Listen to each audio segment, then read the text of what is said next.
So, welcome to the It Doesn't Hold Up podcast. We review and re-evaluate all things we remember fondly from our childhood and years prior to see if they still hold up. And more often than not, they probably don't. I'm Stuart Shepherd, along with my co-host and good friend Michael Smith. Smith, how are you doing? I'm doing all right, thank you, Stu. And how are you? Hey, yo, Stu, I'm gonna sit down in the podcast. You got Yeah, that's exactly my thinking. all Yeah. right. All right. Well, that's a little teaser of what we're doing a bit later. But yeah, before we get on to said nomination, Having a just want to. stroke. Yeah, exactly. We're covering different strokes. Much, much later. Right. No, not much later. We are old. Right. Anyway, before we get on to said nomination, just want to talk about last episode's feedback, which was Thundercats the cartoon. Now, we had a resounding amount of feedback for this. People were delighted that we did something a bit different, that we did a cartoon, but also there was a lot of hate for us as well. So some of the comments in no particular order was, Hey, oh, okay, fair. Yes, it does hold up. Like, no, it very, doesn't. very aggressively. Like, okay. You should have had me on as a guest. I have all of them on DVD. Nerd. And then I'm not gonna lie, I heard this post as I read it, so I could only see someone saw the poster for this and just started immediately going thunder, thunder, Thundercats. Oh, Whenever I see something, I just hear da-da-da. yeah, Thundercats. Yeah, that tune. I still maintain it's one of the best intros ever to a cartoon, or just best intro ever to a TV show. It's awesome. But yeah, there you go. Did you get any other subsequent feedback on The Thundercats? only the only subsequent feedback I got was a question from someone, which was basically, "How old are you?" What's that supposed to mean? I don't think they think that people in their 40s should be watching cartoons under any circumstances. I mean, we're not watching it, we're reviewing it, but I was watching it, watching it. I thought you were like, how old are you? As in, like, I don't even know what Thundercats is, you old bastards, or something like that. But yeah, I did have to explain it to younger people that I work with. what, they didn't know what Thundercats was? No, Mugs. Then again, is it like the young equivalent of people. like when your parents said, "Oh, I used to watch like I don't know, Muffin the Mule or that sort of thing, or Mr. Ed and that sort of thing," and we're like, "What the fuck's that?" And then, Buffy the Mule. yeah, that's a real thing, Muffin the Mule. It's the kind of thing, I suppose, that you'll have two different types of children's TV that you understand: your children's TV and the children's TV of your children, Oh which Jesus, will I'm not looking be forward to that. no, no, no. I mean, it's like when parents tell me they've been watching Bluey with their kids. I was like, well, to me, Bluey's a porno. What you watching with your kids? Oh, I popped on a Bluey. It's like, I don't think it's about don't that be at all. watching, don't be watching that with your kids. What sort of message is it sending? No, I've watched a bit of Bluey. It's quite Teach you nice. about a bird and a beast. Yeah, yeah. No, Bluey's all Oh, right. And there's Peppa Pig and there's Paw Patrol. There's all sorts of shit. But that's for really little ones. I don't know what, like, I don't know, 10-year-olds watch these days. I don't know. Anyway, we're Predator. going Predator. Yeah, that was our childhood. Mm-hmm. Anyway, we're going off topic. So this week's Always. nomination came from Smith himself, and Hello. it is Cliffhanger from 1993. So we're going back to movies. We're going back to 1993. So this is the tale of Gabe Walker, a mountain rescue climber, I guess, who, after a tragic disaster, Much like Chip and Dale Stew, is a rescue ranger. he indeed is a rescue ranger, a mountain rescue ranger. Yeah, after a tragic disaster, goes off for 8 months and then comes back. And would you believe it? When he comes back, he gets stuck in the middle of a hijack, conspiracy, fucking robbery, whatever, and then hijinks ensues. It's a wonderful stuff. Hey, Jinx. Well, nothing goes according to plan in this film, but yeah, there you go. Yeah, so yeah, this came out in the States in May of 1993. We didn't get this until June of 1993. So yeah, I guess 1993. We've already done that for scene setting for Mario. So what you got for us this time, Smith? Well, Stu, I have gone back to our good friends at the Weekly World Of News course you have. to see what was going on in alternative news in 1993. I've got a series of headlines from Weekly World News articles, which I will share with you now. These are things that the Weekly World News purports actually happened in 1993. Headline one: couple charged $1.3 million for a flat tire. Colon, after it bursts into flames and starts a huge forest fire. Do you know that's kind of crazy enough to be true? That's believable, right? Yeah. Question, and at the beginning of this article title was just a question: where did my little dog find a human skull? Again, also plausible. Plausible. Don't know where. Dead son lost in basement for 5 years. because it was too messy. I thought you were going to say because it was dark or something, but yeah, that's brilliant. Hillary Clinton adopts alien baby. Now that's not believable. Ghost ship sighted in Florida. Do you remember that shit film Ghost Ship? It's like it's so Oh God, bad. with Gabriel Byrne, it's fucking Is it terrible. Gabriel Byrne's in it? Yeah, Gabriel Byrne's in Ghost Ship. Is it Yeah, it's really? Gabriel Byrne and no, I want to say it's not Miriam Margolyes. It doesn't It's matter. something But like it's that. someone like that. Yeah, it doesn't matter. Anyway, back to your weekly world news. Um, uh, dinosaur eggs hatch in Nevada. Two creatures escape. Be on the lookout. Move over, Rover. 2-foot cockroaches replacing dogs as man's best friend, say scientists. Oh, that'd be horrible. Imagine taking that for a walk. Yeah. Oh, Oh, yeah. no, stop You're licking right. me. Get off. You're at spot. Yeah. Oh, it looked at me. It fluttered its wings. Leading scientists confirm it. Newsreaders shrink ozone layer with their minds. Come on then. What else we And the got? final one, the final headline, the final thing, and I actually took a little bit more of this article because I enjoyed it so much when I started to read it. A noted physician has revealed that he completely cured the deadly cancer that was eating away at his lungs by reciting 3 magic words given to him by an aged street beggar that he befriended. That's fantastic. What were the words? Non omnis moriar. Latin for I shall not wholly die. And he didn't. Good for him.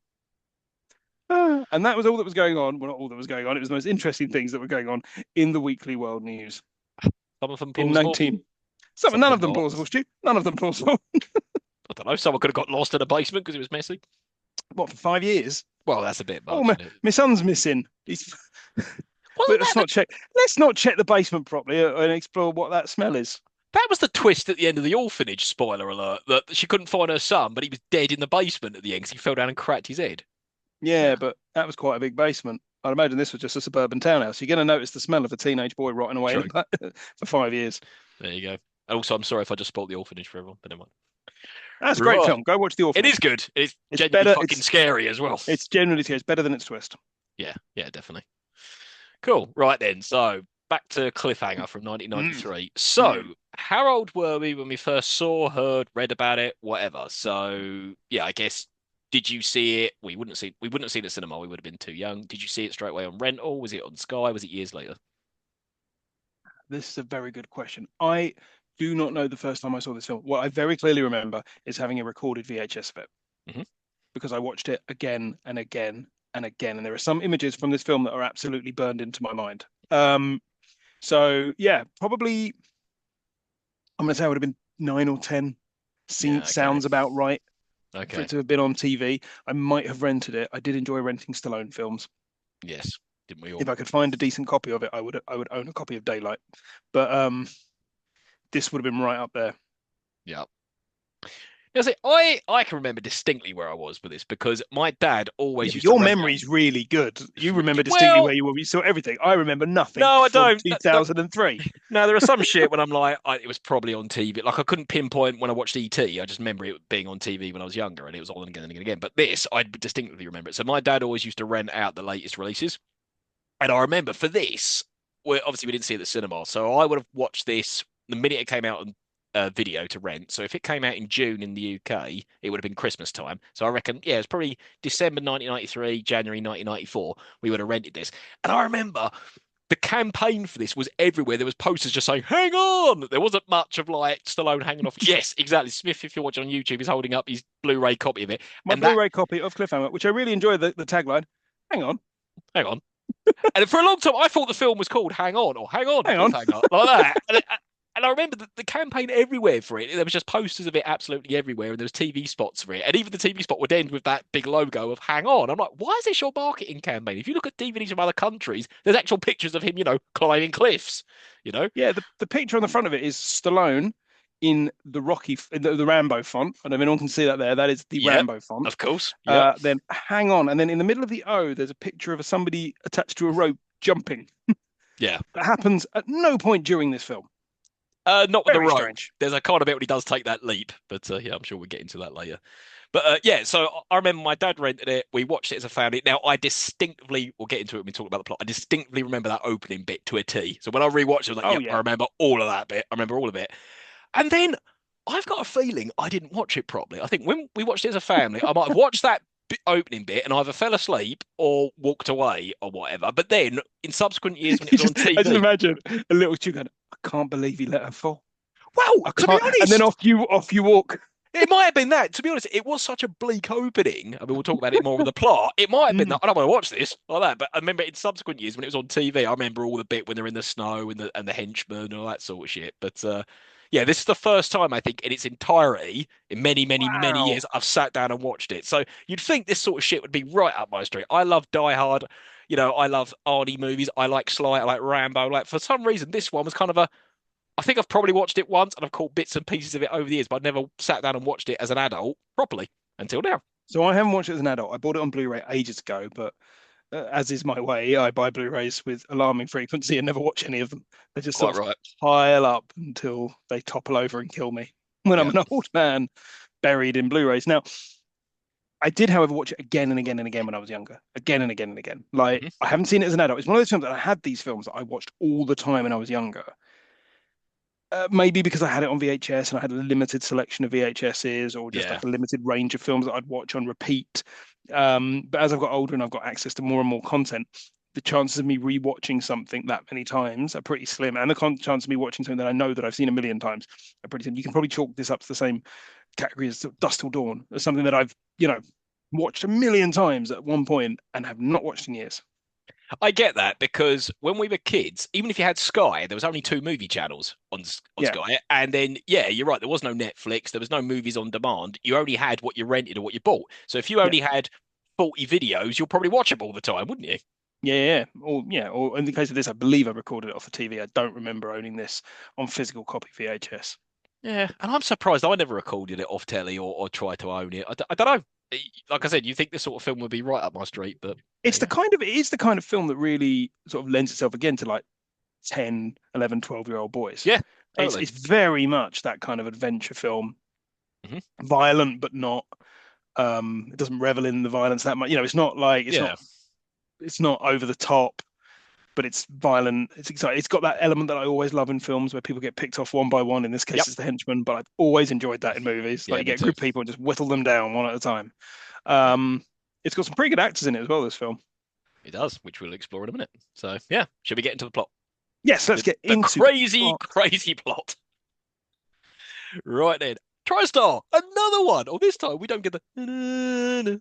It was just silent as TriStar come up. Yeah, no, it was. I put my Blu-ray on, press play, sat there, and I realized I had the TV on mute.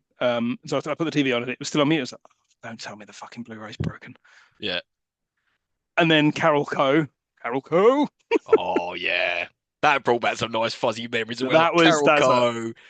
Always makes you think of Terminator 2 and Total Recall when I see that. Yeah, Well, I was looking Carol up Co. Carol Co pictures earlier. So Carol Co was very famously the film that was sunk by Cutthroat Island, starring Gina Davis, and also directed by Rennie Harlin, who directed this He and did. The Long Kiss Goodnight, also for Carol Co. Which, by the way, if you've not seen oh no, it wasn't for Carol Co. The Long Kiss Goodnight. It was too Mm. late. But it's also directed by Rennie Harlin. And if you've not seen The Long Kiss Goodnight, strong recommend. Great film. Yeah, But yeah, that's what's his name? Gina Shane Davis. Black, isn't it? And Shane Black No, wrote it. yeah, Shane Black wrote it. Yeah, Shane Black wrote Yeah. it. Rennie Holland directed it. Gina Davis, Samuel L. Jackson. Now, Carol Co. did Rambo's 1 through 3, Total Recall, Terminator 2, Universal Soldier, Stargate. And at the time they went out of business, had the rights to Spider-Man when they were going to make a $50 million Spider-Man film directed by James Cameron, but it all fell through. Now, see, you would think, look how much goddamn money Terminator 2 made. How could Carol Co go bankrupt? That doesn't make sense to Because me. because they spent a load of money. So A, they Right. spent a load of money. Like, so, Arnie for T2 made like $14 million or something like that. It was more than Mm. anyone had ever made at that time. And everyone said they're ridiculous. They kept throwing money at big stars for their big star projects. At the same time, they're making lots of small independent films, none of which made any money. Right.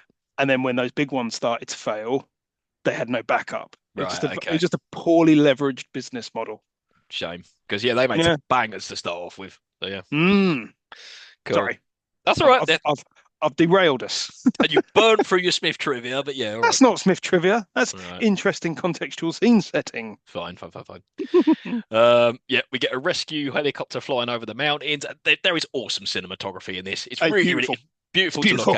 at. I'm so glad they actually filmed it at mountains and it wasn't just a load of shitty CGI or that sort of thing. It's just looks I was really, sitting really there. I was good. sitting there. It's filmed in, I think, Italy. I was saying, like, I must go to Italy. Yeah, Lovely hiking holiday. That'd be nice, wouldn't it? of course. Yeah, hiking. It's not rock climbing, but yeah. And then we no fucking about. Straight away, we get Sly playing game walker, climbing a mountain, being all sexy next to a title card saying Cliffhanger. I was like, is he not wearing Feels. much? It's all snowy up there. You'd get hot doing the climbing. And see, already that bit made my palms sweat. I can't be doing with stuff like that. Yeah. I'm like, ugh, no, thank you. Yeah, my cousin does rock climbing, and whenever she posts pictures on Facebook, I'm like, oh, I ain't doing that. I ain't Nah, doing you're that. No right. way. Just Because a lot of it's the time, fucking vertigo inducing. they're just like holding on to the rocks a lot of the time. There's not that many ropes and shit securing you. It's just terrifying, you know? Do you know what I thought interesting? Just while the credits were coming up, it had Yeah. special appearance by Paul Winfield. It's like Yeah. special appearance by. It's not like he pops up halfway through the film. Goes, hello, No, he's I'm one of the Paul. main characters. I'm Paul Winfield, just making a special appearance in this. I kept referring to Paul Winfield in my notes as the bloke from Terminator. I've got him as the bloke from Star Trek 2, The Wrath of Khan. Oh, there you go.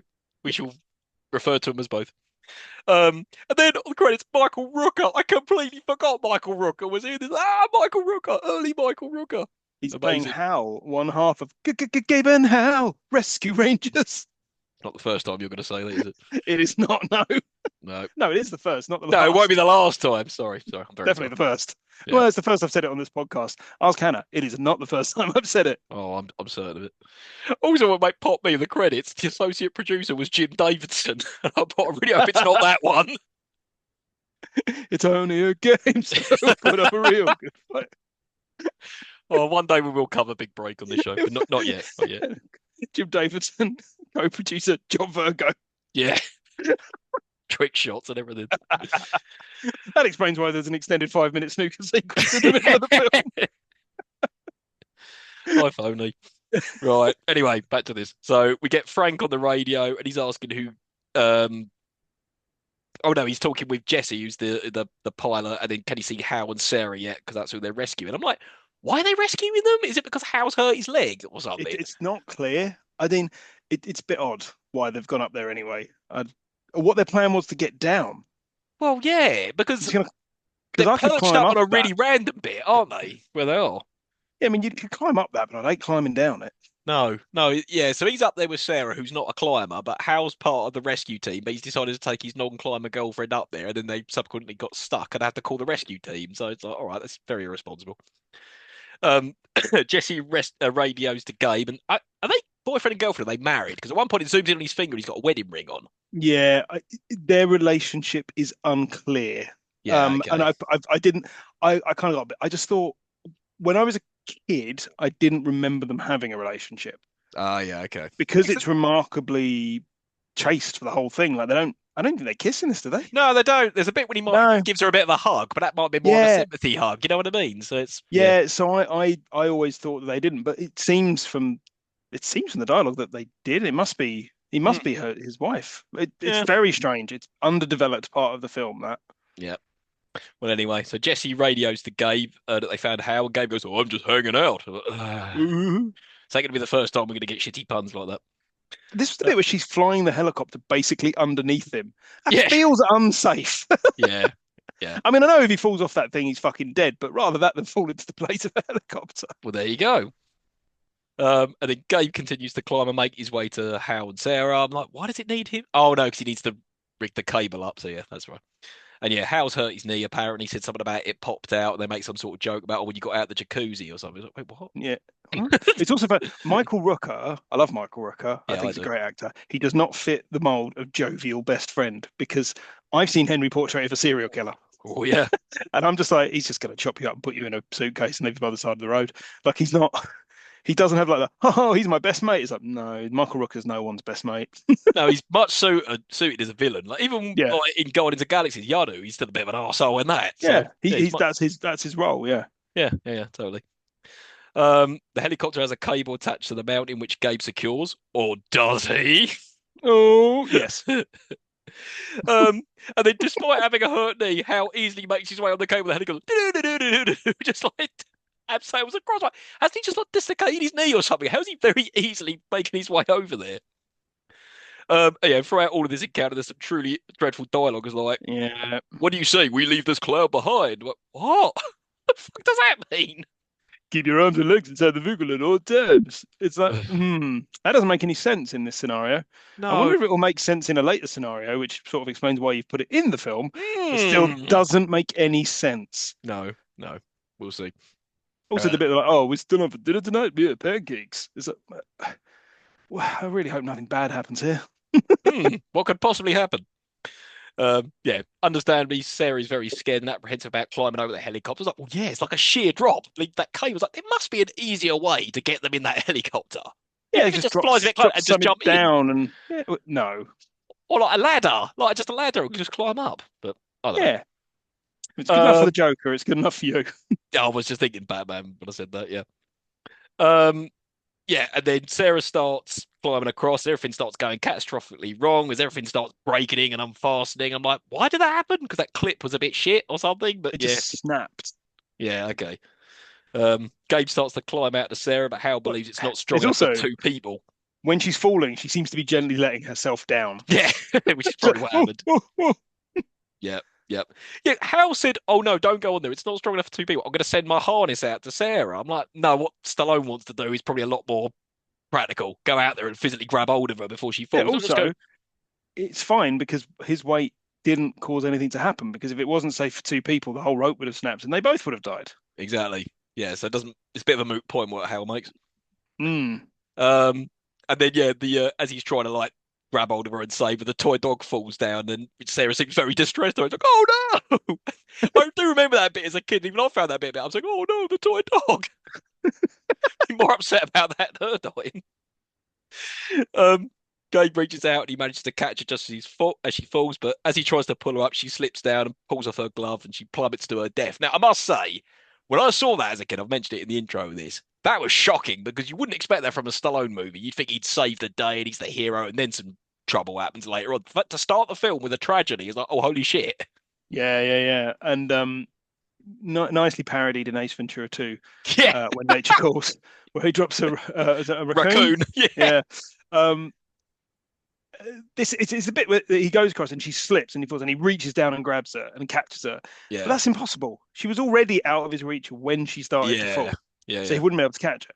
And then he's like holding on for as long as he can, and her glove's slipping. She's doing nothing to help anything. Yeah, She's she just could going, reach up a little ah! bit further, couldn't she? Yeah. Basically, don't you let me fall. It's like, don't be guilting him. Yeah, you're not gonna die. But Yeah, yeah, she is. I must say, all that scene is really She well might be shot. all right. Yeah.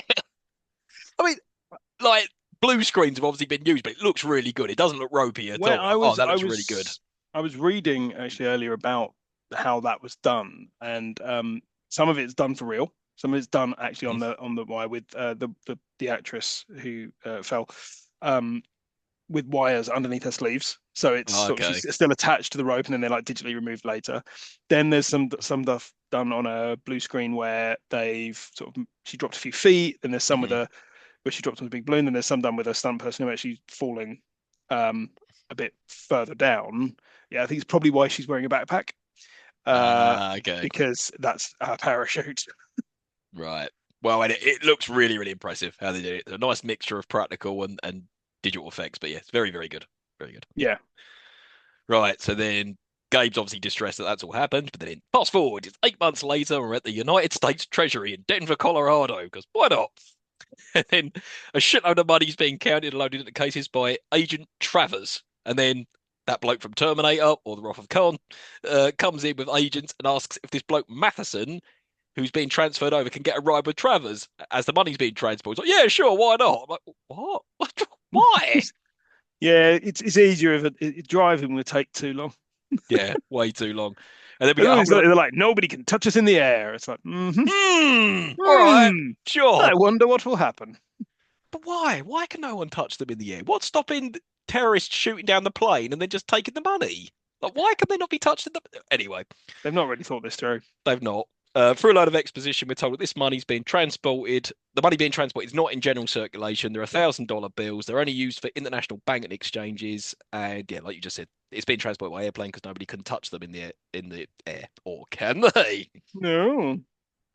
Then we get Gabe's driving along in his truck in the Colorado mountains, and the two 90s dudes, Brett and Evan, and they couldn't possibly be any more 90s dudes. Like, dude, it's like, there's Gabe there. Let's go say hi. I'm like, why do they do this? They get in the car and they drive really fast and at level, and they're just kind of shouting at each other through the window.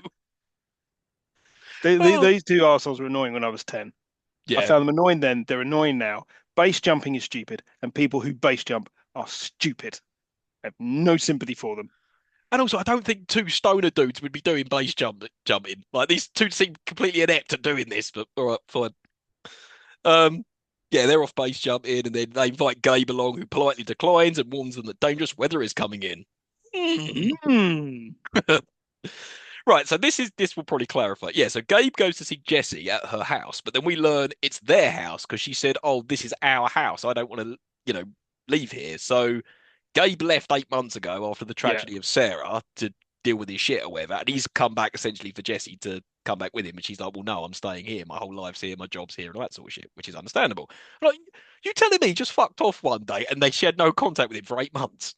And then he just comes back unannounced, originally saying that he's there to pick stuff up, and then Yeah. changing his mind and saying he's there to pick her up. And then she says, oh, was it, I didn't know what I wanted to do more, hate you or love you. What? What does What that the mean? fuck does that mean? The fuck are you talking about? Doesn't make sense. And then But she storms off, and then the dog appears out of nowhere. oh, he was a good boy. It's like, oh, such a good I boy. said, but where was he from? You don't see that dog before, and you don't Yeah, see him again. there's He no just turns up. Oh, it's a dog.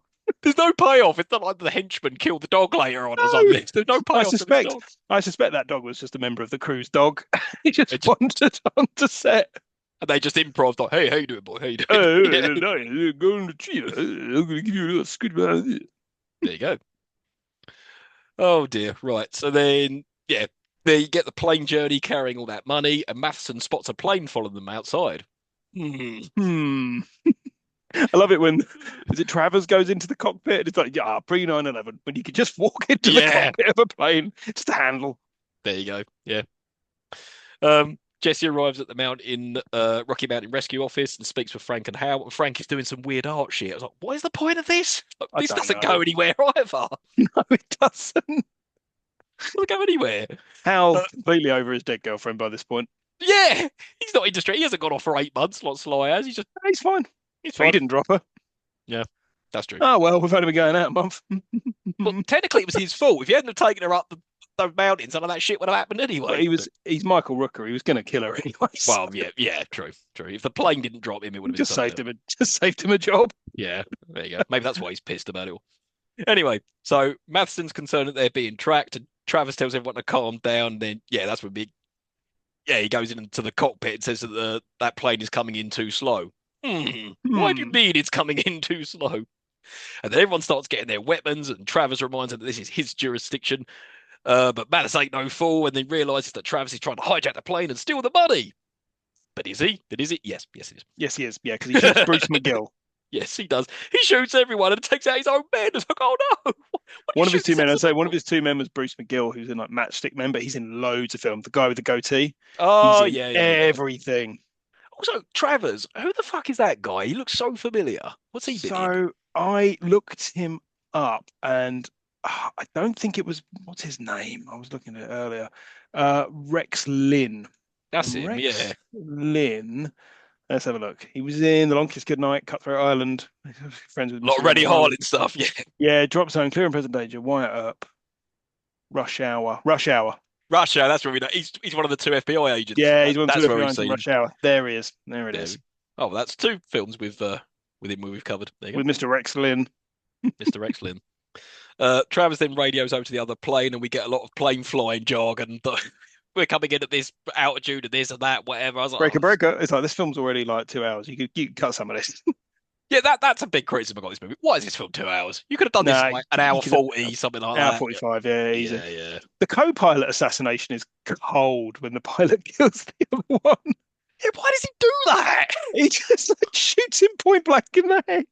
Wasn't the co-pilot Actually, in on it as well? no, the co-pilot wasn't in on it, so he was just like, oh, Oh, we've okay. been flying together for years. Oh well, bang. Bang. It's, Yeah. also, why are people firing guns in a fucking plane? That seems So, like a really stupid idea. have you not seen Goldfinger? Yeah. Is there any fucking film where someone fires a gun in a plane? It didn't end well. And how oh no, because they're FBI agents. Like, well, how did the pilot smuggle a gun on board? Surely they get checked when they go through. Yeah, with a fucking silencer that's about a foot Yeah. long. Why has he bothered got a silencer on it anyway? Oh, I don't know. Then Travis starts unloading the cases and prepares to transport them over to that neighbouring plane via cable. I've written down, let's see how this works out. Yeah, well, that's when he says, "Oh yeah, detach the tail cone." They pull a lever at the end of the plane, just falls off. I'm like, do planes do that? In I the early don't 90s, think. they did. I don't think planes do that. I don't think you just like pull a lever and the back falls off because they're like on a Boeing 747. Like, oh, we're on our way to New York City at 9 o'clock. I'm just going to serve the dinner. Oh, I've pulled the wrong fucking lever. Yeah, you lean on it or something. Oh, shit. back of back of the plane's off. Oh, dear. Yeah, then Travis tells the remaining pilot that ain't dead and that bomb is going off in 5 minutes. Why 5 minutes? Why? Why can you just have like a remote detonator? Would that not make more Exactly. sense? Yeah, and this whole 5 minutes bomb will come back later on in the movie. And he goes, if he sticks to the plan, he's rich. And I put, let's see how this works out. I think the pilot's going to be absolutely fine. And this is the thing, if all that money got transported over no problem, there'd be no movie. Like, oh, that was a good hijack. Yes. And No, then, the rest of the film would probably just be John Lithgow killing Travers and the pilot yeah, by yeah. shooting them in the back of the head. If we kill everyone, there's more money for me. Yeah, exactly. Yeah, Travis starts zip wiring his way over to the other plane. Like, look, that fat man ain't zip wiring his way over to another plane. I'm sorry. No way would that happen. I just love how they're also casually having a conversation in midair. Yeah. Hello. And then you don't see it's John Lithgow. He's still wearing masks. He goes, why did you send the money first? He was like, oh, you would have waited for me if I did. I was like, yeah, fair, fair. They Just having probably a wouldn't have just having a chat. You would done. be like, what? Why didn't you send the money? What? Yeah. We'll be out here shit with the door open. And why have they all been sucked out? Oh, it's probably because they're too low in the Yeah, that's plane. probably it. Yeah. And then as the remaining pilot's about to join them, we see that there's 2 minutes remaining on the bomb. But wait, Matheson isn't quite dead yet. So the pilot starts sending the cases over when Matheson re-emerges. He shoots him because, you fucker. So funny. Just the way he says it, you fucker. And then Matheson starts firing at the other plane and manages to kill some of the henchmen who were never explaining. Just get shot. And all the henchmen are wearing masks so far. So yeah, like I said, we don't see who any of them are. And then the bomb then explodes the plane, which makes the cable go slack. And as the other plane tries to retrieve the cases, they plummet into the mountains below. So there's your It's the bit where premise. one of the henchmen on the other plane gets shot. He goes, "We need to get him to a hospital fast." Just chucked him out of the plane. It's like that doesn't make any sense. It's kind of funny, but yeah, it makes How no do you sense. know you're above a hospital? You don't know that. It would have been hilarious if he did just crash through the roof of the hospital. So after all this chaos, the plane isn't able to stabilize and it descends down into the mountains below as everyone prepares to crash. And it always makes me laugh because even when you take like, flights abroad, like on holiday, wherever, they said in the event of a crash, put your hands on your head. It's like, that ain't gonna do shit, is it? If a plane's gonna crash, you're gonna die. That's all there is to it. Yeah, the But plane they crash. don't die. They don't die because they put their hands on their head. That's it. That'll do it. Yeah, the plane crashes and those 90 dudes are here parachuting and being all cowbunga, dude. Of course they're here. Why not? Why not?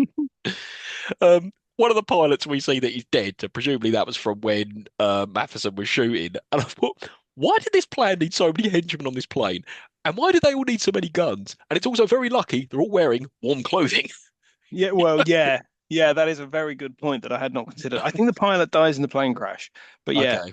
why any of it? Like you'd think you need a pilot, you need maybe one henchman, maybe two, Yeah, but why that's do you it. need like 12 of them? Like, Yeah, no.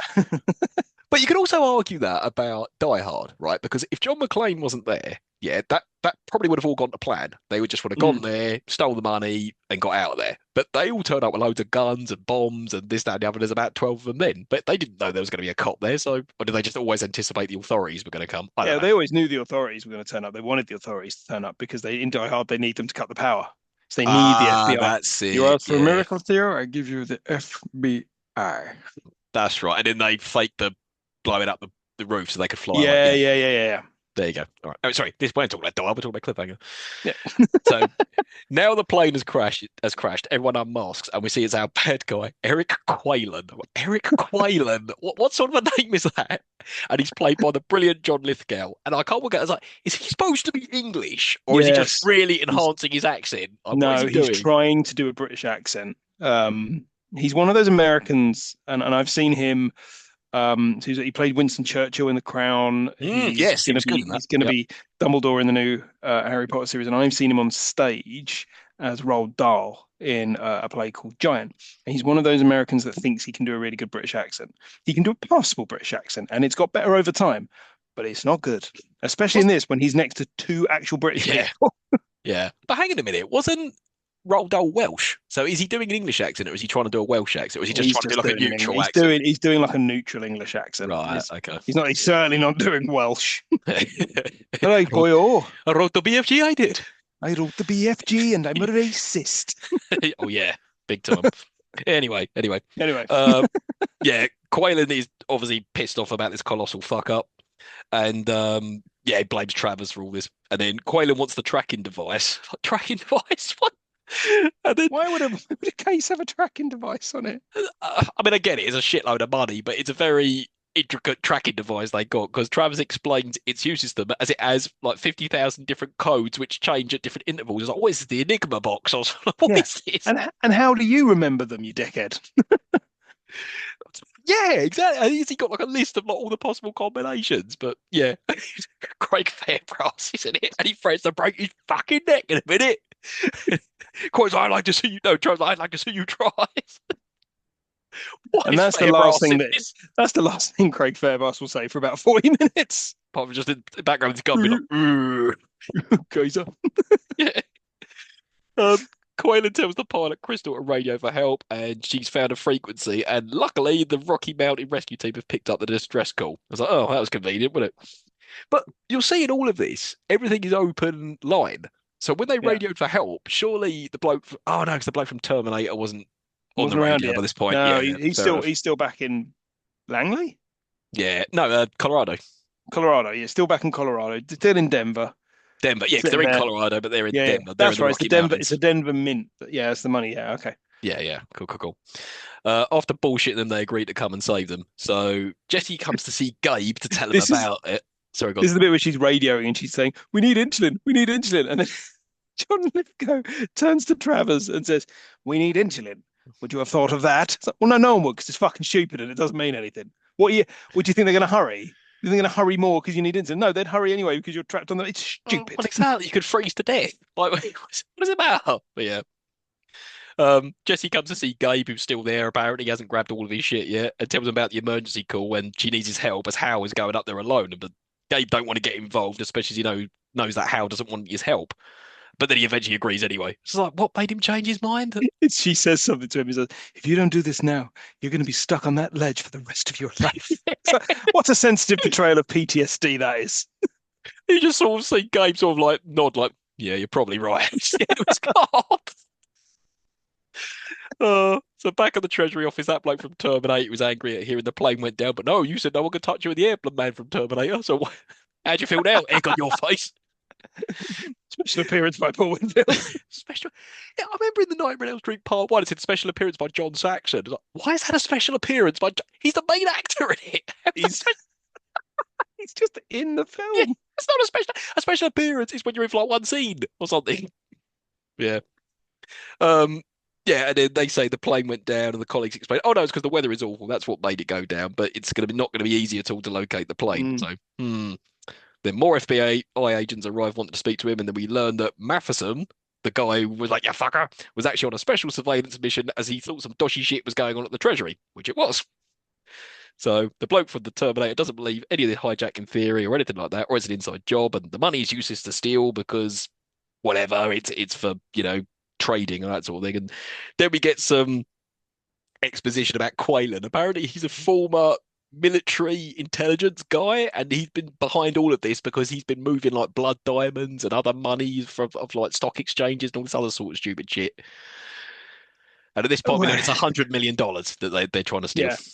Okay. Well, I mean, that's worth it. That's worth going up a mountain for. Yeah, yeah, I'd say so. Yeah, then we Gabe is already up in the mountains and climbing up there, and Hal was less than front to see. He was like, "What are you doing here, man?" I mean, he'll have an emotional reunion with his best mate by surprising him on a mountain. Don't surprise people on a mountain. Ah, He's just like, oh, he just falls off. Oh, whoops. I didn't think that through. that's I two of did. them. Uh, Yeah, and they well, start they're having a laugh. reunited. Gabe and Hal, rescue rangers. That's twice. Gabe and Hal, when there's danger. Man, we Anyway, need to sorry, cover carry that. on. We're going to cover that cartoon as well. We're definitely going to cover that. Yeah, he starts blaming him for Sarah's death. He went, "No, it wasn't my fault. You know, that it could hold two people. No, it couldn't. Ah, fuck you, whatever." And then Hal starts dangling him over the edge. And he was like, "Yeah, go on, do it." He was like, "No, you got to live with it." What? Then he lets him go, but he was dangling him over the cliff. He He doesn't doesn't. pull him back. No. And you think just Uh, natural reflex, Stallone wouldn't let him do it, or is he almost just like, "Oh, I'm so ridden with guilt, I don't care if you throw me off," type thing? Who knows? Who knows? The henchmen are then tracking Hal and Gabe. They see him climbing up the mountain, and then as they arrive, Quaid and his men surround them with guns, and they demand to know where the helicopter is. And then they explain it's too dangerous and it's where that flyer was. So that's what they were banking on. That the yeah. rescue team were going to come in by helicopter. They take the helicopter and fly off. I was like, no, no, that's not going to happen. And then Travers explains they are missing three bags. He's like, "Was it Simon?" He goes, "No, they're a fucking business." It was so good. He's like, "Oh, you know, suits, socks, $100 million, the usual stuff." Good line. Really good line. Travis Rex Lynn is like he's pitched his performance at angry, and he He's just so starts angry. just angry. Ah, It was, yeah, it's great. It's great stuff. Yeah, Quaylen explains it's $100 million and they've got a tracking device to locate the cases. They show them the locations on a very blippity blippity blop like machine. a computer So, game. It's like beep, beep, beep, beep, beep. These are the three objectives. It's proper like old school storytelling, right? You yeah, know what they need to do, where it all is, and yep, what's going to happen next. These are all mhm, the characters. They're going to go from A to B to C. yep, It's very functional, but it's very clear. We know what's happening. yep. And I just love it when they point to the blippity blob machine. It's like, "Do you know where these locations are?" I was like, "Oh no! Like, what the hell is this I'm looking at? What is this? I mean, it's a Game Boy. It's like Pong. Do you know where that is?" It's like someone just scribbles a picture of a mountain. Do you know what that is? Oh yeah, it's over there. And then, yeah, they're very reluctant. Eventually, they just sort of nod, yeah, they know where it is. So then off they go on their fellowship. It might as well have been. And then they get to a point where they stop, where they've pretty much located the first case. And then Quaylen orders Gabe to climb up the mountain to fetch the case. And then Hal is to stay behind. And then Jesse keeps on, Fetch. yeah, yeah, he goes, "Fetch." Yeah. Fetch. All right, Travers, calm down. Oh, angry, angry man. And then Jesse keeps on radioing Hal to find out what's going on. That's when he finds out the name. Says, "Ah, you're Hal." It's this is where they're making up the mountain. They're like, no equipment or coat. Why? Surely you'd want him to have his equipment. He could fall off the fucking mountain. Yeah, and then he wants to take his coat as insurance, doesn't he? And I've written down, wouldn't he die immediately of hypothermia? But it's this terrible, terrible plan. But he's Sylvester Stallone, damn it, he ain't going to die no hypothermia. He will not wear a coat for the rest of this film. Yeah, even though he tends to be cold for a bit, he just puts on a light jumper and he's like, it's much better. What was he in that jumper? Um, and then as he's going up, they're going to go, when he comes back down, kill him. So then Hal tells Gabe to make a break for it as soon as he can. And then They're we hit really Gabe. fucking, they're really fucking stupid. It's like, when he comes back down, kill him. Say it loudly enough so the other men can hear. Yes, Oh, yes. oh no, he's escaping quick. Fire your guns errantly into a mountain. I Courses wonder an what's avalanche. going to fucking happen. Yeah, and also even before all that happens, Gabe is just in a t-shirt and he's climbing up with no equipment other than just being really strong and muscly. That's not how it works. It's snowing up there.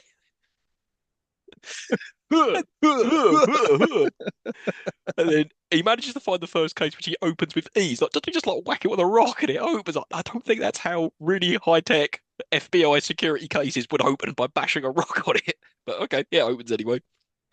Um, and then Hal says, "Oh, it's a trap, but not to come down." And yeah, as you said, they start pulling the ropes as hold Gabe, but he's. I thought he didn't have any equipment because then he's got a tool and he starts hacking at the rope that's on Yeah. his foot and he manages to avoid being shot by the henchman, which ends up causing an avalanche.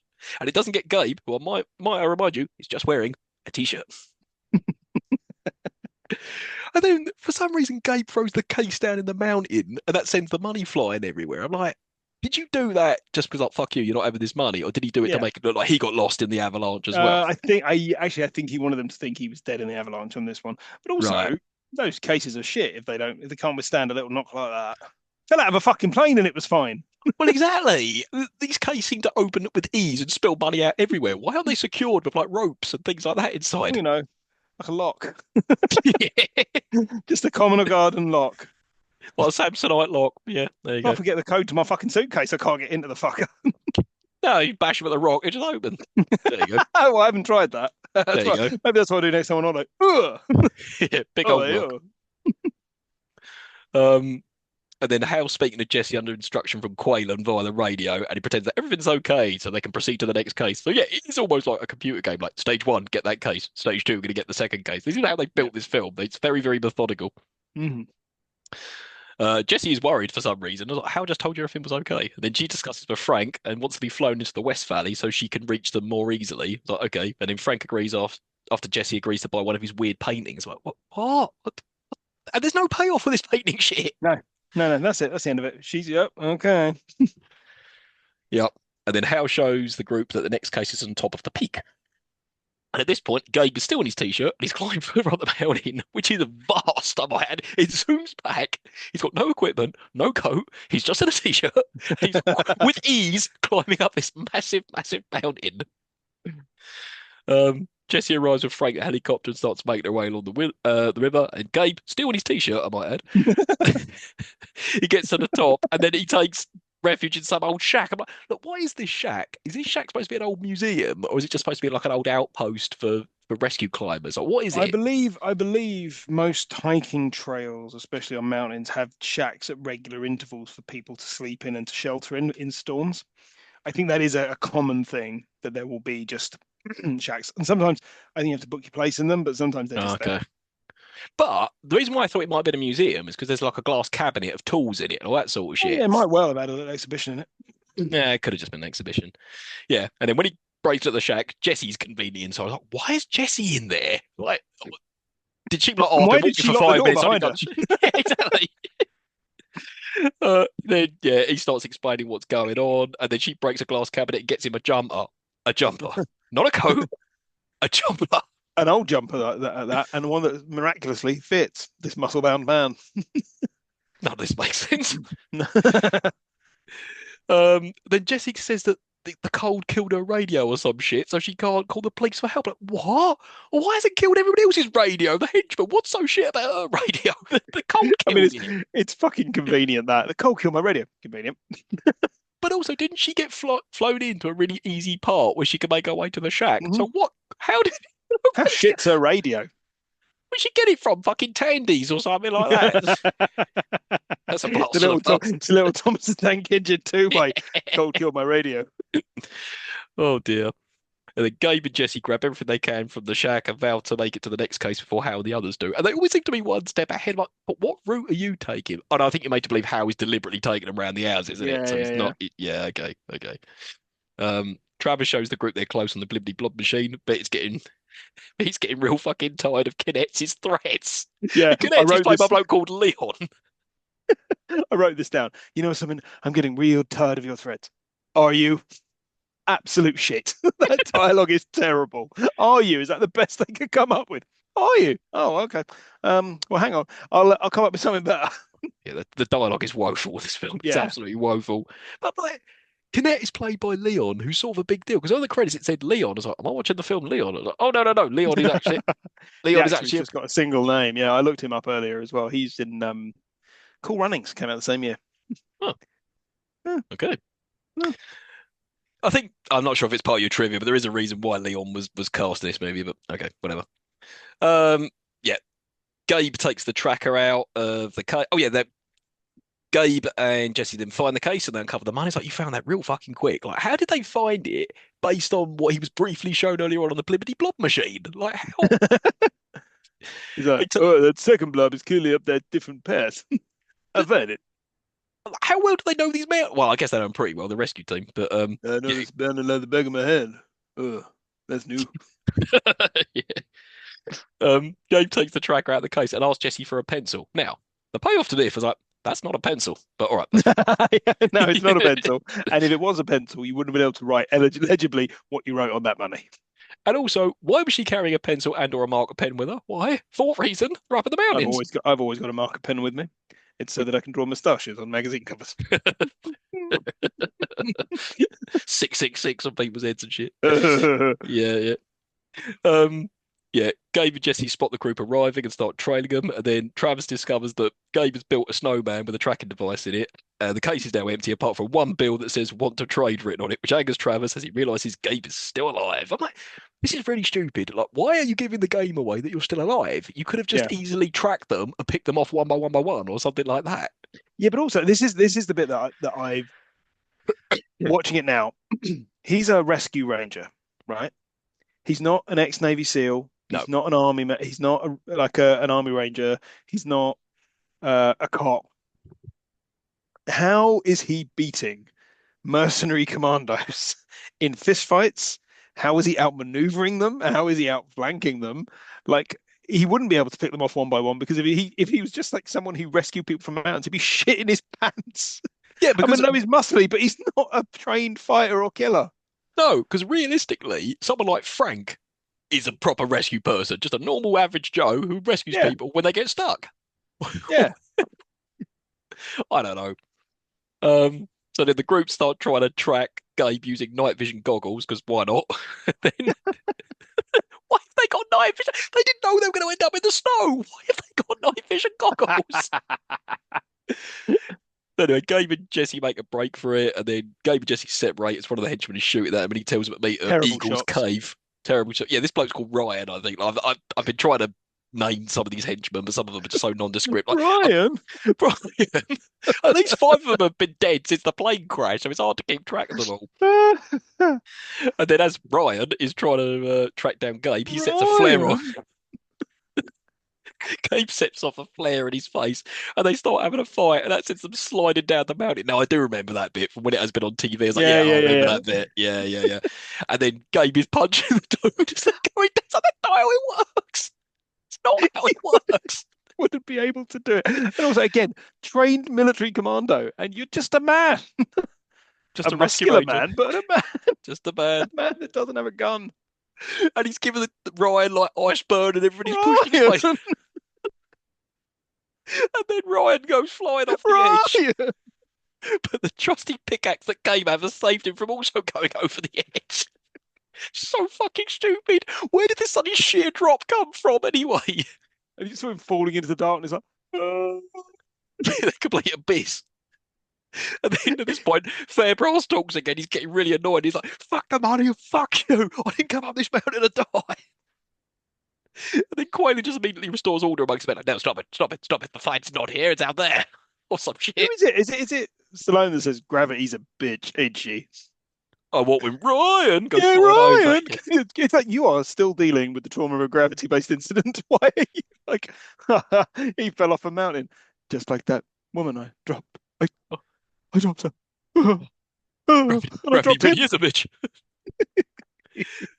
Oh, we're back to the 90s dudes and they're I've written camping that in. down as well. Sorry. Fuck the money. Fuck you. It's really good. Fuck the money, fuck you. The 90s dudes are camping nearby. They're talking about the shitty weather and being all cowabunga, dude. Why are these guys in this film? Oh, they're not. There's no point to them whatsoever. I don't None. like. You could easily cut them out. Yeah, it would make a blind bit of difference. The group make it to that museum shack that Gabe and Jesse were in earlier, and Hal explains how him and Gabe are not friends. Like, he's not my friend. I was like, what? I don't know. They seem to get past that really quick. Like, if Yeah, they do. It's just like, all right, well, we're not friends. and this is also my problem with it. I really enjoyed the opening because it wasn't your traditional opening. It's like, oh shit, that's a tragedy. That's not like that. But Stallone also seems to get over this very quick. Like he's a bit upset about it at the start. I don't know whether it's just because he's been thrust in this situation. He's got no choice but to just get over it. But it's I don't know. You don't really see him really dealing with the trauma of it that bad. No, but I guess once you're thrown into a life or death situation, you would stop worrying about it to some degree. Yeah. I don't know. There could have been a bit of dialogue between him and Jesse, and he's like, "Oh, I still can't stop thinking about this. Maybe if I help the day, this will get me out." Some shit like that. There's nothing. It's just Yeah, yeah, yeah, yeah. yeah. Anyway, Gabe and Jesse have regrouped in that cave he was talking about, and Gabe is burning money, and he put costs a fortune to heat this place. Fuck off. Uh, Burning money. I Like there mean, was I don't think that you would. Um, I don't think that it would burn like that. I no. also don't think that you would burn it. I think you'd be like, just keep it. No, but it's Maybe. useless. They're $1,000 bills. It's only used for Yeah, like but stock you don't exchange, that sort of stuff. fucking know that. True. Also, he doesn't seem to be able to. He couldn't. Seems like he couldn't care less that he just killed a man. No, and again, Like this he goes back to flat out just murdered someone, and it's like, yeah, okay. he's And not a you're like, cop. He's not an army person. Like you just said, he's a regular man, and he's killed about at least one person so far. At yeah, least. the guy who died in the avalanche. I don't. I mean, you could argue that it was his own fault because he fired up into the mountains and caused Yeah, the yeah. avalanche himself. This guy, he's ridden downhill like a toboggan, punched him in the face, and then thrown him off a mountain. And he's just like, oh, gravity's a bitch. It's like, no, you don't quit when you murder someone. No, no, even if they are really bad. But yeah. Next morning, Frank's trying to reach Hal, Jesse, or Gabe, or anyone for the rescue office, and then that start was Quaylen, who realizes that more people will arrive soon. I was like, well, yeah, naturally. Did you not think even when the plane went down that all the FBI people were going to come here soon? Yeah.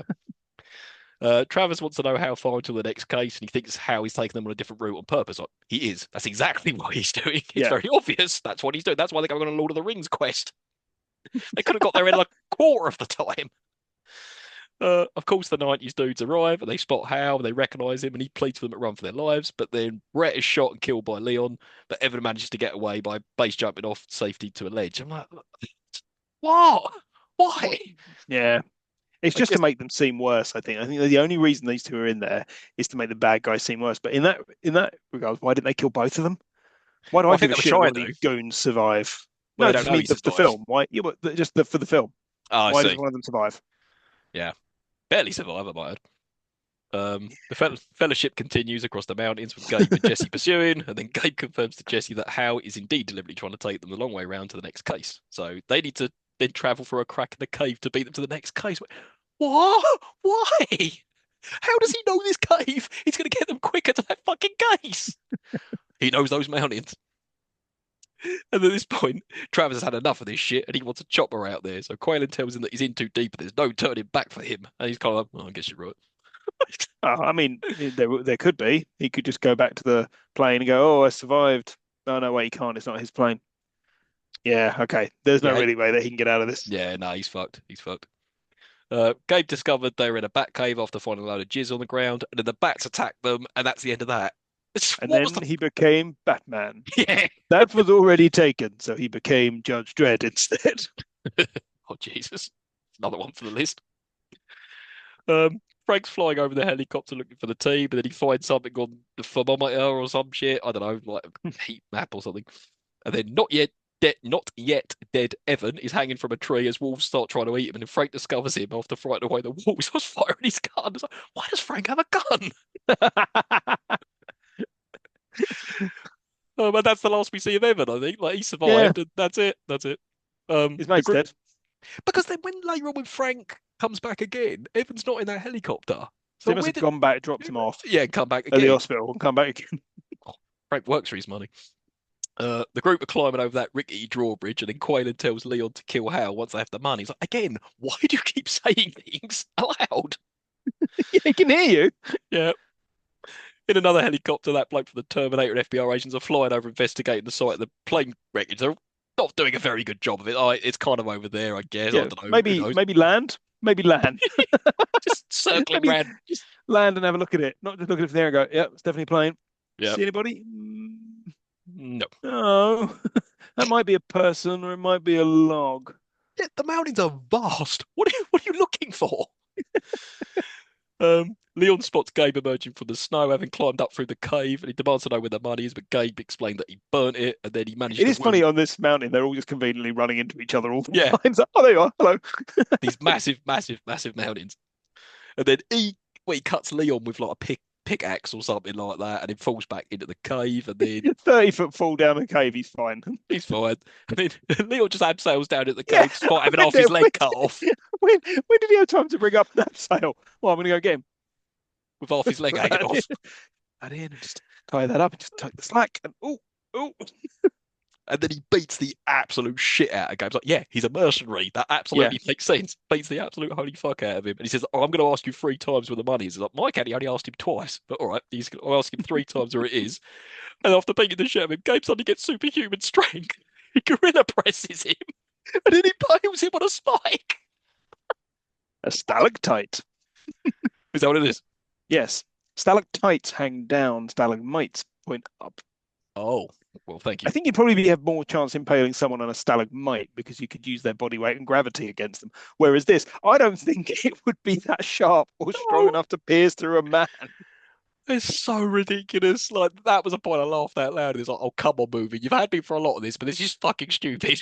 Like, come on, there's no way that would happen.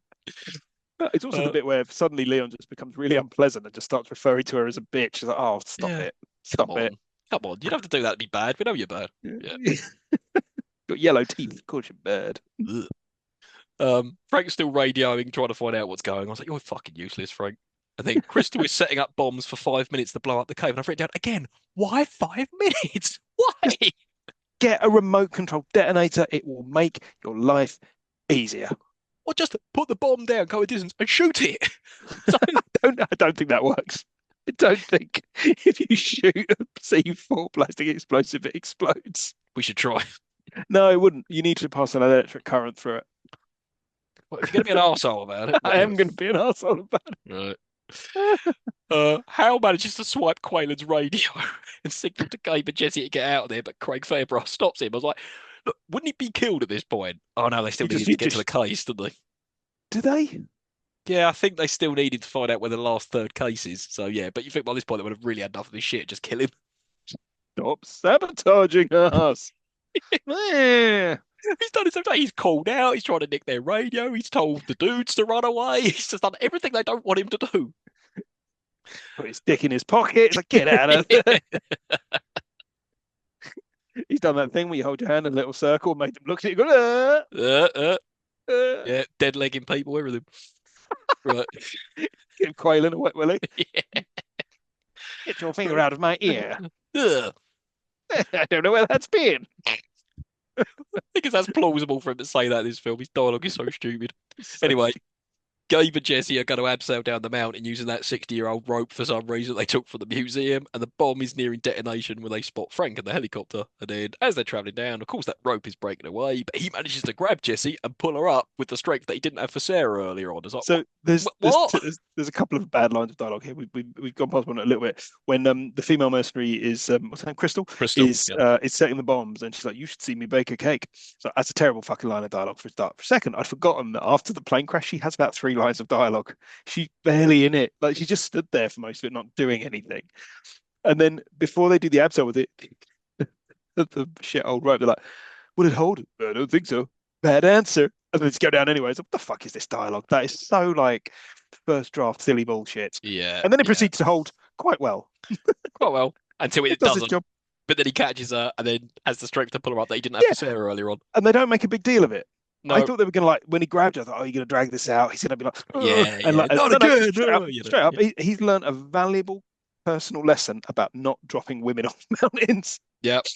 Don't drop women off mountains. That's the lesson he's learned. And he's like, oh, so don't drop them. Ah, you see, that's where I was going wrong. So I thought maybe dropping women off mountains was actually what you're supposed to do, but it wasn't. I realized I don't drop a woman off a mountain, and everyone's happy. This is a great feeling. Again, if he'd said that, I would have bought it as well. Right. Now we're stuck on a ledge, but look, there's a ladder we climb up. Indeed. Right. Anyway, back to the silly movie. Uh, The bomb goes off, but they manage to take shelter and not be impacted. I'm like, oh, just no. All right. Frank sees an orange flare, but it's a trap set for him. And then Crystal takes Frank's gun, and then Fairbrass just shoots Frank because Hal's trying to save him. It's like, why did you shoot Frank? What did Frank do? Especially his friend was like, but I'm trying to help you. And then he gets shot. It's like, oh no. It's tragic. Poor Frank. They shoot everyone other than Hal. Yeah. Stop shooting people. It's like, do you think he's going to help you more because you've killed all his friends? Those. Hal takes Frank's knife subtly and hides it in his boot, and then Gabe and Jesse make their way across that rickety bridge where there's a tripwire on it for some reason. And Best that, place for it. yeah, and it explodes, and they manage to get it just in time. There's like slow motion as he jumps across and grabs the edge. Love it.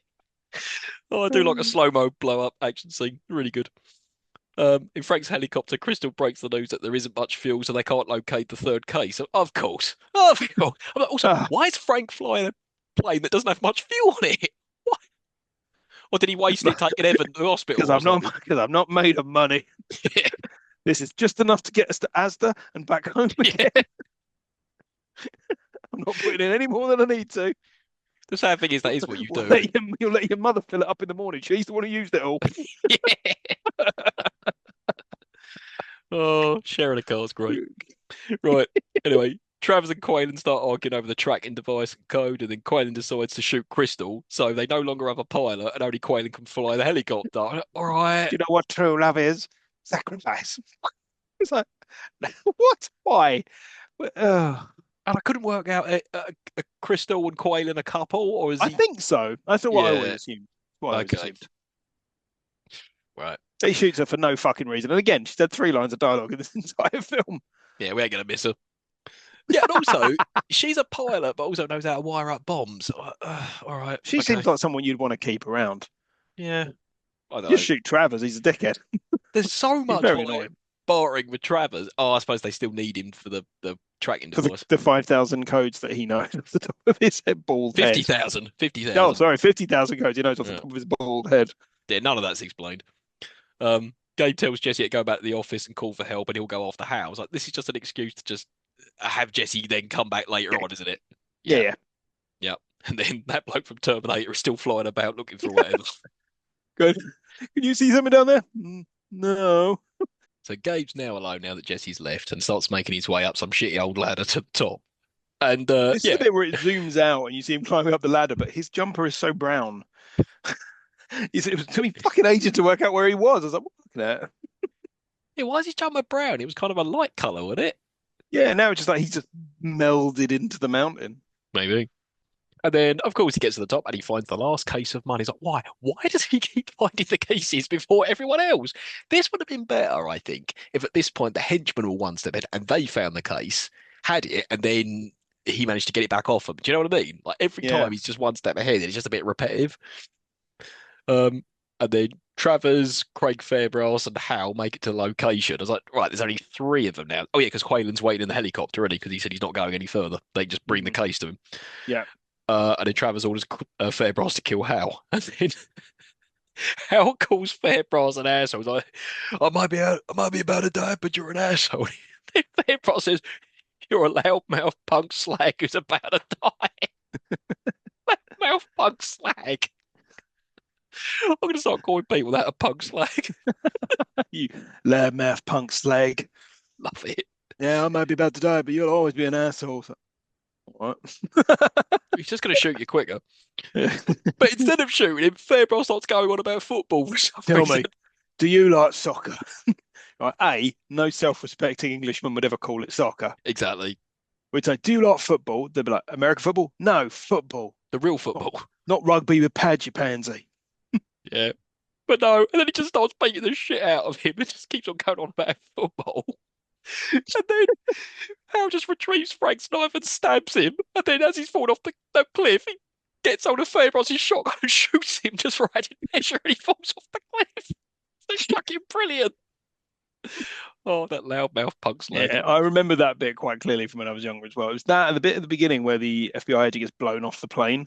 That bit, Oh, I yeah. remembered that so clearly. You I've written fucker. down here. Written down. I've written down here. Cliffhanger, cliff faller, more like. Mm, Hey, all hmm. right. It's another minute. Oh, hey.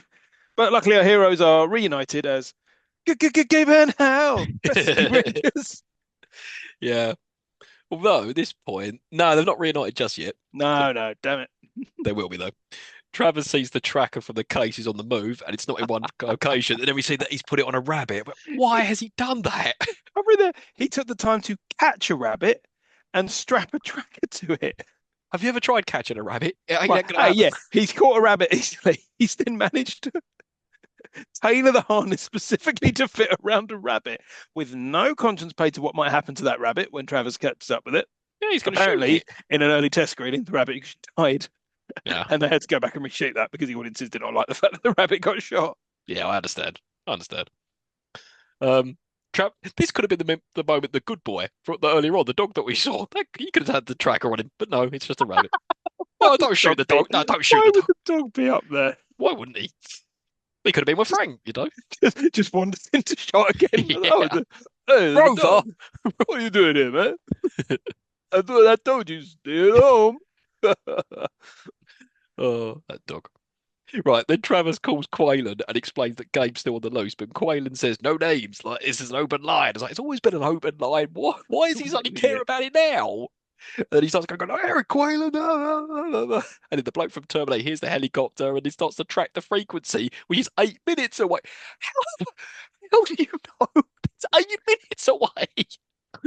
He's there like, how far away are you? About 8 minutes. Yeah, eight. I'll say about eight. Not 7, 8. Should we hurry? No, No. no, I'll get airsick. Just take it normal. 8 minutes is fine. The bloke from Terminator and his team do nothing. They do nothing.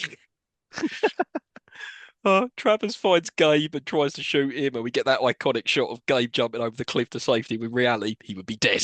He'd be dead instantly. Jump off the cliff. Um, and then Quaylen's flying the helicopter, which Jesse thinks it's Frank. I'm like, oh dear. So Jesse hasn't made it back to the office. She's still on the No, move, and back to Quaylen's the spotted her. office. She Yeah, also would have time to run away whilst he landed. yeah. No, stay there. Is it? Stay there. You see him like looking at her through the window, like, ha ha. And it's like, yeah, and off she runs. What are Yeah, you he gonna doesn't have a do? gun at this point, does he? No, what are you gonna do? Oh, does he? No. Oh, maybe he does. Yeah, I think he Yeah, points he a probably gun at has her. a gun. Yeah, Yeah, he points a yeah. gun at her, but what's he? He can't land a helicopter and keep a gun on her at all Yeah, times. that's true. He'd need both hands to land a helicopter. She could quite easily just not even run, just walk away. You're not going to hit me from there. You're too far away. No, but she does none of these things. Travis is still on Gabe's tail. We see that there's a blood trail of him, and then him and Gabe start having a fight, which causes Gabe, now shirtless, I might add, to fall from the ice.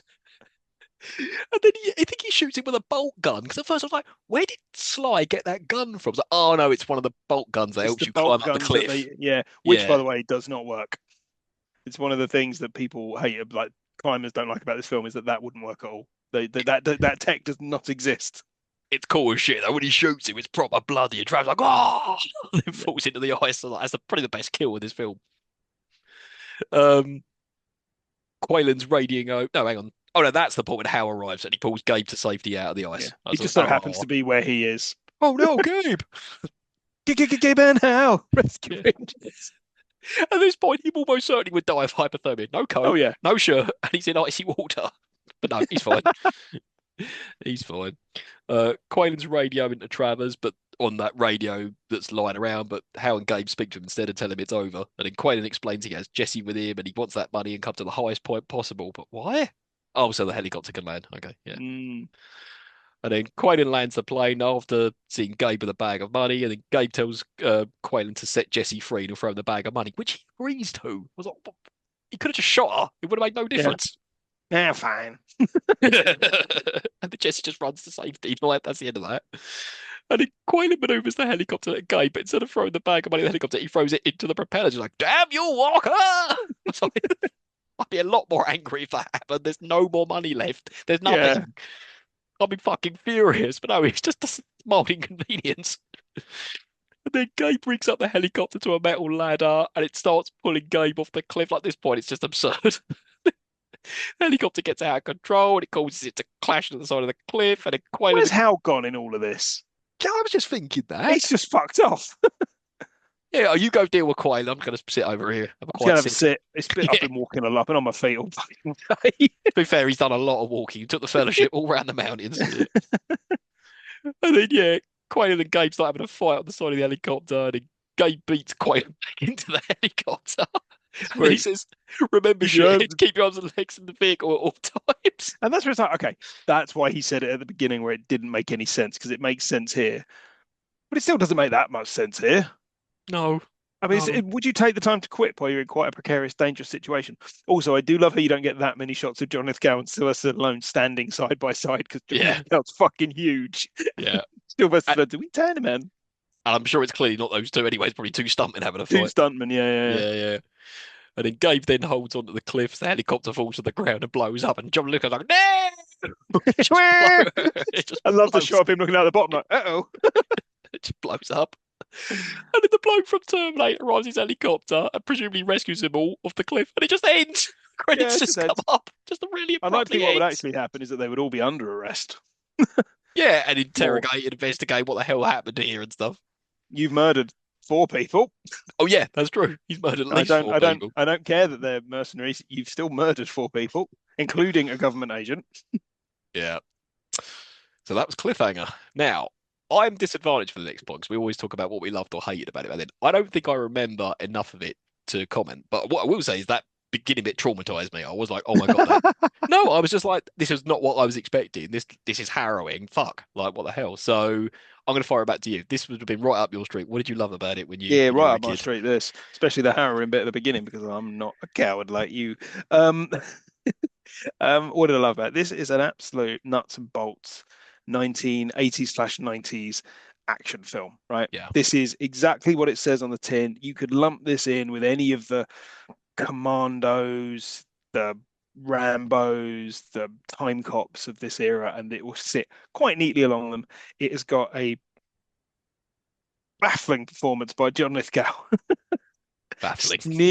sneering his way through the film, clearly having a fucking whale of a time. I think I read somewhere that he said it was the most fun he'd ever had working on a film. But yeah, he's got piss about in the mountains and go, meh, Yeah. Fire some spend all guns. your spare time skiing. Yeah, that's true. Um, the cast is good. The action scenes are good. It's not too fussy and too busy. It's very clear what it's doing. He's got loads of little sub characters as well, which actually as an adult is less good.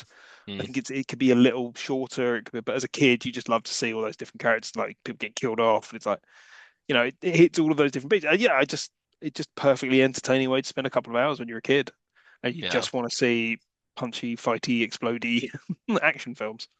Did you hate anything about it by then, or was it just a thrill ride? Did I hate anything bad about it? No, I wouldn't say so. I don't think. Again, it's one of those things. Be like critical faculties at that age are not as well developed, and you just think this is perfectly entertaining. I can't see any problem with this. I always found the Mm, geography of the end fight a little odd. Could never quite yeah, work out what was supposed to be happening. But actually, watching it now, it was perfectly followable. I do hate the fact it didn't end on a cliffhanger. I see what you did there. Yeah, but it didn't. It just ends. It's like you'd Yeah, imagine there'd be like something like, "Oh, sequel." And it's like, no, no, it just ends. A just lot of ends. movies did that back then, just like the end of Speed. Oh no, then there was Speed too. But yeah, that kind of just ends. Lose control. All right. So what about now? What do you love about it now? I mean, it's. I mean, part of what I loved about it back then, I love about it now.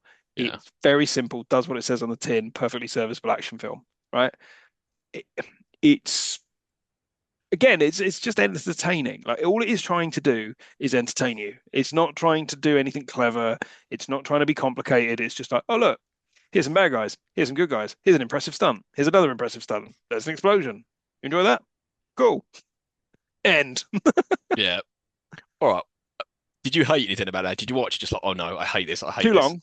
It's too Yeah, long. way too long. It's about 10, 15 minutes too long. And um bits of it are underdeveloped. Certainly, his relationship with his wife, if it is indeed his wife, is never clear. Um, or at least if it is clear, it's so sort of skipped over that you don't really get any sense of it. Some of the dialogue is fucking atrocious. Like it's the one thing I do not like that much about. I don't. It's not that I don't like about it. I have mixed feelings about the quippiness of action films from the 80s and 90s. Because on one hand, it's cheesy and I love it, and on the other hand, it's like, oh, give it a rest. You're Yeah, trying. You're stretching for half of these. Like they're just not there. Um, you know, keep your arms and legs on the vehicle at all times. Shut up. that's stupid. It's That's really that's stupid. not that is not applicable to mountain climbing. No. If this was set in a fucking theme park, then yeah, that would make a load of sense. Yeah. But it isn't, so it doesn't. No. Um, but apart from that, no, I don't think of anything to hate about this film. What did I have? My list of stuff I didn't like shitty dialogue. John Lithgow just seems horribly miscast, and is he supposed to be English? Frank He's a bit Fabregas, miscast. He's yeah, a bit miscast. He's quite physically imposing because he's so big, but they don't yeah, actually give him anything to do. He only no, kills one person in the whole film. yeah, and that's his girlfriend presumably Yeah, or he doesn't whoever. kill anybody else. He just sort of, well, actually, no, that's not true. He throws that guy out of the plane. He That guy does was throw already that guy out of dead. the plane. No, he wasn't. He Well, was still alive when he threw him out of the plane. yeah, But he was. perhaps he's wondering why someone would shoot a man before throwing him out of a plane. Yeah, Um, no, actually, you know what? I don't think he's that miscast, but he doesn't have enough to do. He does a no, lot of just standing around and while Travers does most of the yeah. He villainous could have. shouting. Yeah, Travers could have easily been the bad guy in this. You know, he's Yeah. double crossed the US Treasury and the FBI and all that sort of thing, So and he's the bad guy. skipping ahead slightly to the trivia, apparently Christopher Walken was originally cast as Quaylen. And he walked out just before it started filming. And John Lithgow was originally cast as a second baddie, who then got the part of Quaylen, so got promoted up to the part of Quaylen. And I wonder if he was supposed to be Travers originally. Or Fabregas. No, that wouldn't make any sense. It doesn't have to be English. They could have just changed some No, of the that's true. style. No, that's true. True, true. But yeah, but that also doesn't make a lot of sense, and I do question how true that is because Lithgow was fairly well known by Yeah. 1993. Yeah, You know, maybe it he's was supposed to be pre, Travers. That makes more sense. yeah, pre, Fabregas from the what do you Sun. call it? Yeah, pre Third Rock from the Sun, but also but post lots of film work in the 1980s and 1970s. So Yeah, that's true. He'd been in Santa Claus the movie. He'd been in Raising Cain, all that sort of thing. So yeah, was Raising Cain before 93? might have been the same I sort of time. think it Don't was know. roughly after. I don't know. Raising Cane's fucking terrible. Yeah, it's not good. That's an awful, awful film. Um, but then some of the stuff I noticed about it was John Lithgow hamming it up. Even though I think he's horribly miscast, he's a delight to watch. Wah, wah. Michael Rooker's also a delight to watch him in anything. Yeah, yeah, Um, yeah, yeah, it is a dumb, fun action movie. The cinematography is really, really, really good. And yeah, the stunts are really good as well. All done very practically. So, yeah. Mm. all right, well, let's pause. Spit trivia. What you got? Let's run through a few bits. Actually, weirdly, some of this isn't trivia, it's just little bits of context and setting. So I was looking up 1993 when it came out. So this came out, budget of 70 million, worldwide gross of 255 million. So Very good. fairly substantial hit. Directed, I say, by Rennie Harlin, who's got a hell of a CV. Nightmare on Elm Street 4, Die Hard 2, Die Harder, Cutthroat Island, Long Kiss Goodnight, Deep Blue Sea, and one of my favorite bad films, Mindhunters. If you've never seen Mindhunters, watch Mindhunters. So this came out. This was a hell of a year for dumb action movies. This is why I was looking up what everybody else was in this year. So Stallone this year had Cliffhanger and Demolition Man Oh yeah, within the same year. Arnie was in The Last Action Hero, and people tell you that film's bad, they're stupid. yeah, they're Good wrong. film. Really good. Bruce Willis was in Striking Distance in '93. That's crap. Yeah, he's crap, and a cameo in Loaded Weapon. National Lampoon's Loaded Weapon Part One. He's in that. That's '93. And Jean-Claude Van Damme is in one of his better efforts, Hard Target, Yeah, that isn't bad. and somewhere called Nowhere to Run, which I've never actually seen. I didn't like that. It's got Kieran Culkin in it, I think. He's really Has young. it? Yeah, when No, I've he's never really young. seen it. Yeah. Oh, I remember that for future reference. I was also looking up other films that came out in 1993, and it's a hell of a year. You got Hot Shots 2, Wayne's World 2, Sixth Act 2, Back in the Habit, Beethoven's Second, Mrs. Doubtfire, Dennis the Menace, Cool Runnings, Mr. Nanny, True Romance, Schindler's List, Free Willy, and Jurassic Park, amongst others, all came out in the same year. Yeah, yeah. That's Big a year for hell of a films. year for films. Yeah, yeah, yeah, yeah. Absolutely. I'd say directed by Rennie Harlin, written by a guy called Michael France, co-written with Sylvester Stallone, who probably rewrote quite a lot of it. Now, Michael France, weird one, died at the age of 51 from complications from diabetes, but wrote Cliffhanger, Goldeneye, and then moved into comic book films and wrote the Ang Lee version of the Hulk, the Hmm. Scott Jones version of the Punisher, and the original Owen Griffith Fantastic Four film. Wow. So, a lot of shit, Hmm. but Goldeneye. Yeah, of course. Um, Goldeneye. So I also say, yeah, looking up people that had obviously Paul Winfield had the special appearance by credit, Wrath of Khan, the Terminator. Ralph Waite for Frank. He was in Five Easy Pieces, and if you've never seen Five Easy Pieces with Jack Nicholson, absolutely fantastic piece of 1970s counterculture cinema by Bob Raffleson, and I would strongly recommend anyone goes out and watches that. He was also Pa Walton in The Waltons, which is what Okay. he was most notable. Died about 20 years after this film was made. So Hmm. even though he looked old, he had a hell of a long life after the film was done. So, Smith trivia. Stallone famously has a fear of heights, Okay. and despite claiming to have gotten over his fear of heights during the filming of this film, there's a lot of uh, rumor coming from the set that he was never filmed more than 2 or 3 feet off the ground. We'll Now, I see. bought you that book, I think, The Last Action Heroes. Yes. Have you read it? Not yet. It's I Ah, can see it right there. It's right there in front of me. that goes into this and goes into Okay. filming Cliffhanger a little bit. It's quite an interesting read. Okay. I will. Um, apparently, originally Rennie Harlin wanted either David Bowie or Brian Ferry for Quaylen, I don't believe which that. I don't. I mean, I believe he wanted them. I don't believe that was ever seriously considered by anyone. But apparently, Brad Dourif was also up for it for a little bit. The film was shut down twice during production when it went 40 million over budget, and they couldn't pay the crew. Stallone eventually losing 2 million of his 50 million salary for the film to help offset some of the costs. It also has the Guinness Book of World Records for the costliest aerial stunt ever. So that bit where Travers goes from plane to plane Hmm. was shot for real, 15,000 feet in the air at a cost of $1 million. That's so cool. But it's such a cool piece of physical Yeah, filmmaking. yeah, Like, have yeah. you seen the Uncharted movie? Have you seen that No, I don't want to. with Tom Holland? It's balls. But there's a bit where he falls out of a plane and it's all CGI and it's got no weight to it and it's silly. Whereas this, people actually falling out of out of a plane. The score was composed by a man called Trevor Jones, who'd Mhm. also composed the score for Last of the Mohicans, which many people commented at the time was awfully, awfully similar. So the score for Cliffhanger and Last of the Mohicans, if you go and listen to the two of them, are very similar. Okay, I'll bear that in mind. It was nominated for 3 Oscars, mainly the technical categories, including visual effects, but importantly, came out the same year as Jurassic Park. Yeah, So yeah, yeah. didn't win any of those Oscars because Jurassic Park won the Oscars. There was a planned sequel in 1994, which was originally going to be called Cliffhanger 2: The Dam, where Stallone as Gabe would fight terrorists who'd taken over the Hoover Dam. But despite much back and forth, never got off the ground. I'd have paid to see that. I would have too. It didn't even need to be a cliffhanger sequel. You just call him something different. I don't think Mm, it needs to be a cliffhanger sequel. yeah, I'm not entirely sure how that works as a cliffhanger sequel. I mean, it's in a dam. I mean, most of a dam, apart from the big bit on the outside, is inside.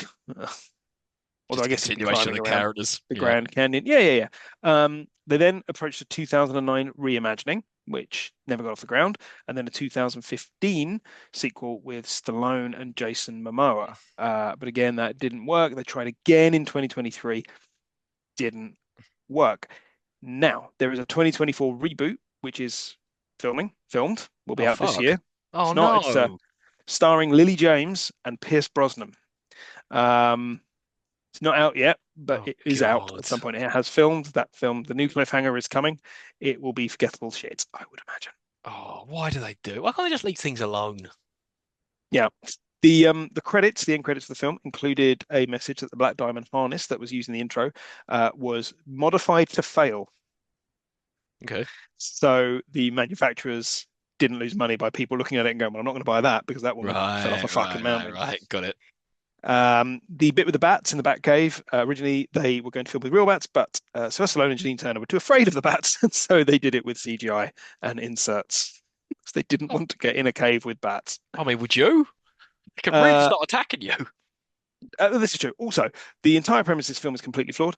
The the Denver Mint that produces the money that they're transporting only produces coins, Oh, and the weight of $100 million in coins would be about 2.5 tons, which you would never get on a plane, let alone carry down a mountain. Also, $1,000 bills are not used for anything and haven't been used for anything since 1934 when they went out of circulation. So it's entirely fabricated for the film and makes absolutely no fucking sense.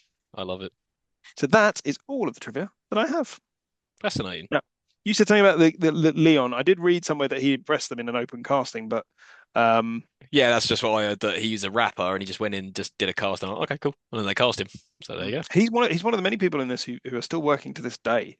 A lot of the supporting cast are still in stuff. Craig Fairbrass continues to be in stuff. Leon was working. The guy who played Travers is still working. Like it's one of those casts where the people are just that person from that thing. There was Yeah, somebody yeah, yeah. else in the cast. It was the guy from Terminator and Star Trek 2 Wrath of Khan's assistant. This guy called Zach Grenier, who's in Fight Club and loads of other stuff. He's got one of those faces where you see him, you go, I know him from Yeah, things. yeah, yeah, yeah. He's always in things. Yeah, it's one of those films. There you go. All right. So the final verdict, does it hold up? Oh yeah, yeah. I enjoyed it. It's exactly the film it's always been. It's perfectly entertaining. Now, see, I struggled with this when I watched it the first time. I was like, Mm. "Oh my no, oh no," like that, What? Why? Why? because it was just so bloody ridiculous. Like it, The '90s because action film. What do you want? because even stuff like Die Hard is ridiculous, but it's still awesome and it's kind of believable. Like, whereas Where do you stand on Demolition Man? oh yeah, but that knows it's not taking itself seriously like that. So I Demolition don't Man's think this is awesome. taking itself seriously. Well, You've anyway, got John Lithgow running around going. I think that's what was ruining it for me. Like, it's just like, oh, but then on rewatch, so I could make my notes for this episode, oh, I had a much better time with it because I think I went in with lower expectations. I think the problem is that I'd forgotten so much of it. When I watched it, it was almost like watching it for the first time. Like, what is this trash? Like that. But when I watched it the second time, I was like, I'm having a whale of a time with this. So on balance, I'm going to say, yes, it does hold up. You see, for me, because I watched it so often when I was a kid, this is like one of those sort of comfortable jumpers of a film where I could just put it on, have it on in the background while I'm potting around doing other stuff, quite comfortably just have it on. And it Mm, feels like I've always been watching it and I'll never stop watching it. yeah. Yeah, I've got that with many movies, but yeah, sadly not this one. But no, I'll give you that. I would probably watch it again and have a good time with it, so it's fine. But yeah, it is a little bit too long. That's the only problem I've got with Stallone, hang on, Cliffhanger. it. Right, so next episode's nomination, and it's my turn this time. So, Smith, what if I was to hum this little tune to you? Dun dun dun dun dun dun dun dun dun. Dun dun dun dun dun dun dun dun dun dun dun dun dun dun dun dun dun dun dun dun. What film would I be talking about? Dead or alive, you're coming with me. That's RoboCop. Yeah, 'cause it sucks to be you. We're going to cover RoboCop 3. But Smith has gone. why? What have I done to you? What Because did I ever do to you? I tell you, RoboCop. Oh, RoboCop 3 sucks balls. because RoboCop 1 is awesome, RoboCop 2's got its moments, and RoboCop 3, as you said, is god awful. But for some reason, I did enjoy it when I was a kid. yeah, Yeah, exactly, I did. exactly. I did. I had it, and I watched it a lot. Yeah, because I was the Oh, biggest RoboCop fan ever. I even like that shitty TV series as well. So you put no, with anything in Pudface. front of me, Pudface, yeah. So if you put anything RoboCop in front of me, even if it was shit, I was gonna love it. So yeah, that's so we're gonna check whether it's gonna be shit or not, and I'm sure it will be. So there you go. Right. Just before we get out of here, just going to plug our socials. So you can reach us on email at it doesn't hold up podcast at gmail.com. We're on Instagram at it doesn't hold up podcast. We're on Twitter, or X as it's now known, at doesn't hold up pod. We're on YouTube at it doesn't hold up podcast, and we are on Spotify, Apple Podcasts, and all the good places you listen to podcasts. And remember, give us a good review, and remember, we welcome all suggestions for things for us to cover. So Smith, is there anything else you would like to say on Cliffhanger before we regroup for RoboCop 3? Yes, it's bring me my money. Yes, and I want to say, hang on, you stupid bastard.